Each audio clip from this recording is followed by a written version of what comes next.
So you're gonna sell your home and looking to buy something else. Well, that's perfect, because today in this video, we're gonna cover 8 things that you need to know when buying and selling a home. What's going on, everybody? Kyle Powers here with Haven Real Estate Group at eXp Realty. K-State grad, turned contractor, turned real estate agent and investor. First off, thank you so much for checking out these videos. I really do appreciate it. We'll go ahead and jump right in. First thing that you need to know when buying and selling a home together is timing. There's making sure that your timing aligns when you're buying and selling your home is probably one of the most crucial things that you need to be looking at. So going from selling your place that you live in currently, closing on it, and then finding something and closing on the same day, your timing is going to be very, very important that you need to pay attention to. Second thing on our list is going to be your budget. Obviously, hopefully, your house that you're selling, you're going to pull some equity out of that and then use that to go purchase the next home. So talking with a lender and talking with your budget, working with your budget and knowing what those numbers are going to be is going to be important as well, because you want to make sure that you're staying within budget and looking at, just like when you're buying your first home and you got to stay within your budget there, you're then going to have some equity that you're going to be able to put into the next home, which I would definitely recommend doing, and using it at that point in time to making sure you know your budget. Number 3 is going to be financing.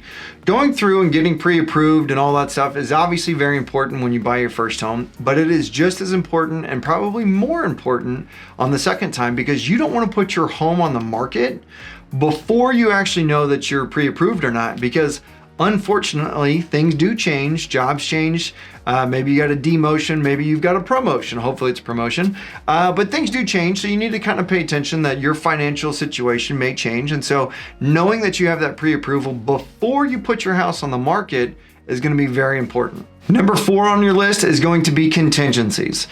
Making sure that you put contingencies on both sides of the sale is going to be very important. And what I mean by that is, the sale of your house can't happen without putting a contingency that you find a purchase of a home. Then on the buy side of it, when you go to buy a home, you're putting a sale contingency saying that house A, the one you're moving from, has to sell before you can purchase house B. That is more common these days than you would think, because people are moving and they're moving up or they're changing homes or doing whatever. You don't want to own 2 homes at the same point in time if you're using the equity off of this home from the sale of the home. So making sure that you have a contingency on the buy piece of it is going to be important. And again, just to kind of explain that, what that is you go make an offer on house B. When you make that offer, you say, this offer is contingent upon the sale of house A, and that sale is going to happen at this point in time, or maybe it's not under contract. You're going to disclose a lot of that to the seller of house B. Thank you so much for watching these videos. I really do appreciate it. If you do like the content, go and hit that subscribe button. Go and hit that little bell so you get notified of any future content, and give us that like, because it does help us grow the channel. Now we'll get back to the video. Number 5 is going to be coordination.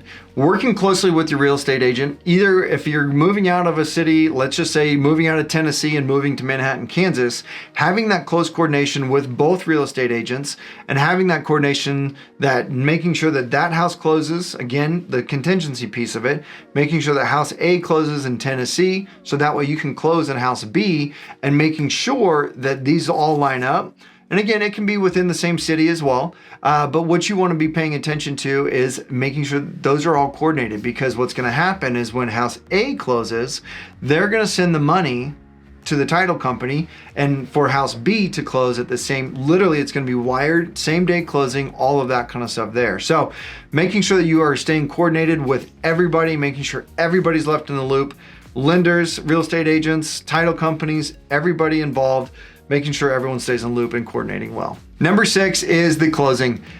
I don't always recommend this, because temporary housing can be kind of a touchy subject for some people, but having that there, or having that ability to move things around, and with closings don't always go the way they're supposed to. I can be the first one to tell you that, because it is frustrating and stressful as all get out, because things happen. Things get pushed, loans change. I'm literally going through one right now where the loans changed halfway through the process because the lender wasn't willing to do the loan right, or do it the way that they originally talked about. So things are changing.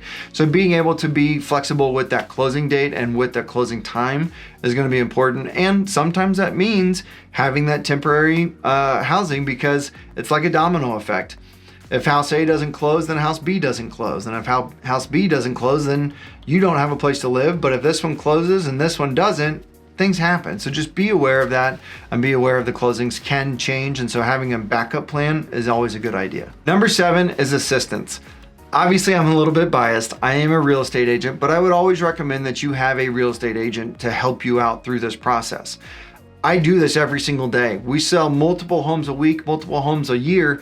And so I want to make sure that you are very well taken care of. I want to review contracts, review contingencies, making sure that that coordination happens and making sure that everything is going smoothly, because that's what I'm here. That's why you're paying me, to help you with this transition and making it an easy one. So having that assistance, having that shoulder to lean on, or somebody to talk to throughout that process is going to be very important. Especially, I've got clients that are in a different state right now and trying to sell their house here and buy another one over in a different state. So having that coordination, having that assistance, and having somebody there to help you with the process is going to be very important. Number 8, I'm going to hit it again, and it's just straight up flexibility. Being flexible with everything and being understanding, because we are all, let's be real, we are all human. Things happen, things come up.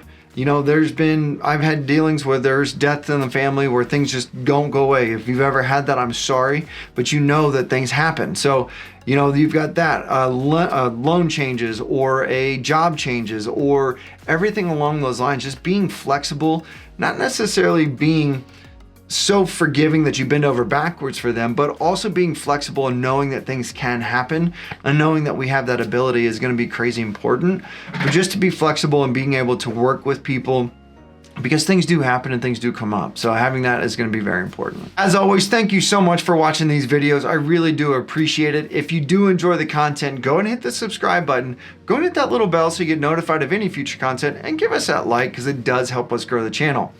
And if you've watched any of my other videos, you know this is what I love doing. Real estate is a ups and downs on everything involved, but if you have any questions about buying, selling, investing, or anything real estate related, please reach out and give me a call. My number is 785-477-5485. That is my personal cell phone number. My email is kyle@homesforsalemhk.com.